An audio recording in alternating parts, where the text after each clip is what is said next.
But the U.S. Secretary of State Marco Rubio faced tough questions from lawmakers over why the proposed $14 billion arms sale to Taiwan was delayed. Rubio asserts that the deal still remains under review. He was asked about the pause by Democratic Representative Jim Costa of California during a hearing of the House Committee on Foreign Affairs. Defending Trump's foreign policy, Marco Rubio stressed that the U.S. is committed to Taiwan's defense. We have a deal. This is, I think, a good example.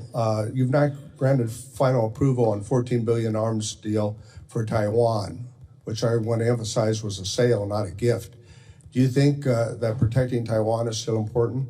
It is. We gave them we had an $11 billion sale, the single largest in history, just in December. But it's not a gift; it's a sale. And why are we withholding? Why are we withholding the $14 billion? We're not withholding. It's just under review still. It has, but we just executed one in December, which was Let's more than move Biden on. did in 4 years. Arms sales to Taiwan remain a thorny issue between U.S. and Beijing. The United States is required by law to supply the island, which has a democratically elected president and legislature, with weapons for its self-defense. Now, the arms sale issue resurfaced after President Donald Trump was asked following his recent visit to China whether he would approve the pending package. Trump said that the deal remains on hold and described it as a very good negotiating chip in discussions with China. When questioned about Trump's actions, Rubio, who was appearing at back-to-back meetings in Congress, told the Senate Foreign Relations Committee that the deal was not paused because of Chinese pressure.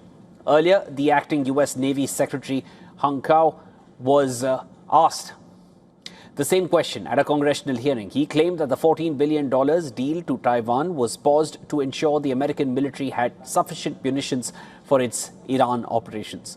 However, contradicting his statement, Pentagon Chief Pete Hegseth at the Shangri-La Dialogue, a security forum in Singapore last week, said that the U.S. is in a good place on arms stocks and future production rates.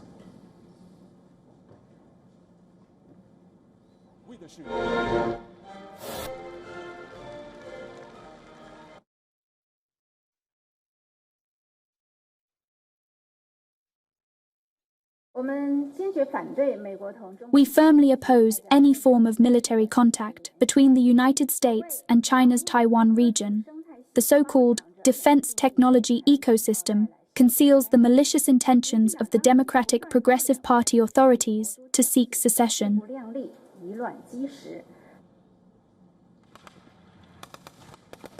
Now, meanwhile, Taiwan's Ministry of National Defense has reported a surge of Chinese military activity around its territory. It says that it detected 32 sorties of People's Liberation Army aircraft, 10 People's Liberation Army Navy vessels, and 5 official Chinese ships operating around the island as of 6 a.m. local time. According to the ministry, 25 of the aircraft crossed the median line of the Taiwan Strait and entered Taiwan's northern, central, southwestern, and eastern air defense identification zones. Taiwan said that its armed forces closely monitored the activity and responded accordingly.